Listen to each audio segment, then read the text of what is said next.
यानी भागवत का विषय कोई साधारण विषय नहीं है। परम धर्म ये भागवत का विषय है। धर्म 3 प्रकार के हैं। एक होता है साधारण धर्म, दूसरा होता है विशिष्ट धर्म, तीसरा होता है परम धर्म।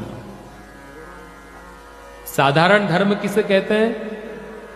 सत्य, दया, अहिंसा, करुणा, ये सब साधारण धर्म कहे जाते हैं। विशिष्ट धर्म किसे कहते हैं? कि भाई विशिष्ट यानी ब्राह्मण, शूद्र, क्षत्रिय, वैश्य, इन 4 वर्णों के जो धर्म शास्त्रों में बताए गए हैं उन धर्मों को विशिष्ट धर्म कहा जाता है। और उससे भी ऊपर तीसरा है परम धर्म। परम धर्म किसे कहा जाता है? भगवद भक्ति, ये परम धर्म है। सबसे परम धर्म क्या है? भगवान की भक्ति करना, सेवा करना, ये परम धर्म है। तो भागवत में उन पराभक्ति की चर्चा है। कौन सी पराभक्ति? जहां पे निर्मत्सर जो संत हैं लोक लाज को छोड़कर भगवान की मस्ती में जहां विहार करते हैं।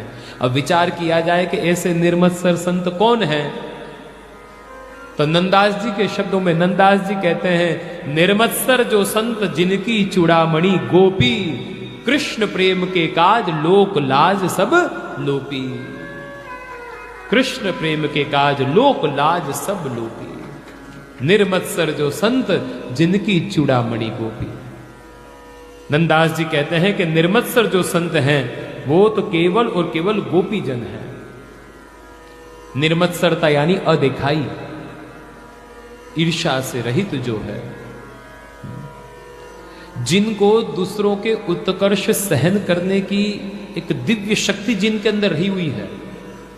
आज हम दूसरों के उत्कर्षों को सहन नहीं कर सकते हैं,